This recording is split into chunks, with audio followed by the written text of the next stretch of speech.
Olá, meus irmãos e diletos confrades. Hoje é terça-feira, dia 9 de junho de 2020.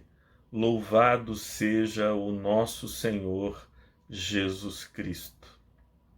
Se você já tem mais de 20 anos, você deve poder dar testemunho de que muitas coisas que você disse acabaram criando problemas para você. A gestão do que falamos é uma das áreas mais complicadas da nossa vida. E ela é complicada exatamente porque ela causa muitos problemas, não apenas para nós, mas também para as pessoas que convivem conosco. É sobre este assunto que nos fala Tiago, irmão do nosso Senhor, em sua epístola, no capítulo 3. Eu queria que você ouvisse com atenção estas palavras. Meus irmãos, não vos torneis muitos de vós mestres, sabendo que havemos de receber maior juízo, porque todos tropeçamos em muitas coisas. Se alguém não tropeça no falar, é perfeito varão, capaz de refrear também todo o corpo. Ora, se pomos freios na boca dos cavalos para nos obedecerem, também lhes dirigiremos o corpo inteiro. Observai igualmente os navios, que sendo tão grandes e batidos de rijos ventos, por um pequeníssimo leme, são dirigidos para onde queira o impulso do timoneiro. Assim também a língua, pequeno órgão, se gaba de grandes coisas. Vede como uma fagulha põe em brasas tão grande selva. Ora, a língua é fogo, é mundo de iniquidade. A língua está situada entre os membros do nosso corpo e contamina o corpo inteiro. E não só põe em chamas toda a carreira da existência humana, como também é posta ela mesma em chamas pelo inferno. Pois toda espécie de feras, de aves, de répteis e de seres marinhos se doma e tem sido domada pelo gênero humano. A língua, porém, nenhum dos homens é capaz de domar. É mal incontido, carregado de veneno mortífero. Com ela bendizemos ao Senhor e Pai. Também com ela amaldiçoamos os homens, feitos à semelhança de Deus. De uma só boca procede bênção e maldição. Meus irmãos, não é conveniente que estas coisas sejam assim. Acaso pode a mesma fonte jorrar o que é doce e o que é amargoso? Acaso, meus irmãos, pode a figueira produzir azeitonas ou a videira figos? Tampouco a fonte de água salgada pode dar água doce. Aqui Tiago utiliza 3 metáforas para nos apresentar a importância da língua. A primeira é dos freios que se coloca na boca de um cavalo. E conduzindo o cavalo pelo cabresto posto à sua boca, você dirige o corpo inteiro imensamente maior do cavalo.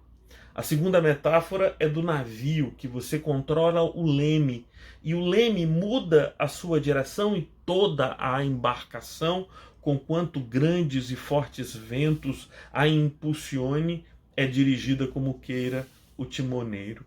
Mas a expressão que mais me toca é a última que ele utiliza. Ele diz que a língua é fogo, ela é como uma fagulha que põe em chamas grande floresta. Nós devemos ter muito cuidado com as coisas que dizemos, com as coisas que falamos. Hoje nós estamos vivendo num período que é chamado de pós-verdade. As pessoas não conhecem fatos, conhecem narrativas, e parece que tudo tem uma, 2 ou 3 versões, cada versão composta segundo os interesses, desejos e vontades do narrador. isso dificilmente pode ser transcendido por nós no tempo em que vivemos. Mas, na verdade, nós não temos que gerenciar a língua dos outros.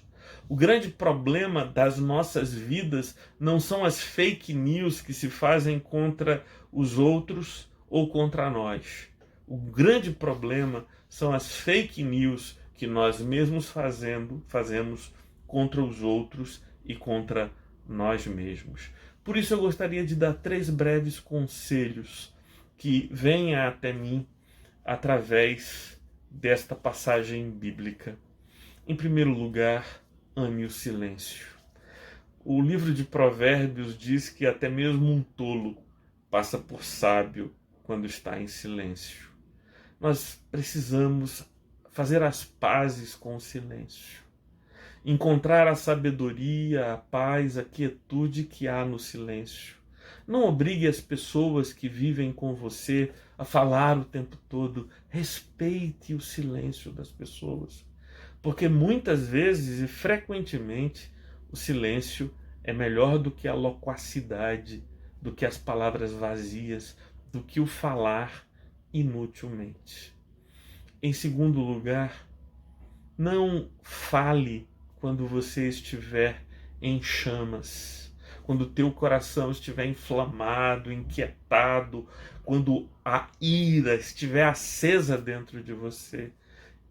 Se eu estou dizendo a você, mandando, se eu estou dizendo a você que, veja como a língua é traiçoeira, se eu estou dizendo a você que é para a gente amar o silêncio, muito mais deveríamos amar o silêncio quando nós estamos assim, inflamados pelo momento, pelo comportamento dos outros em relação a nós.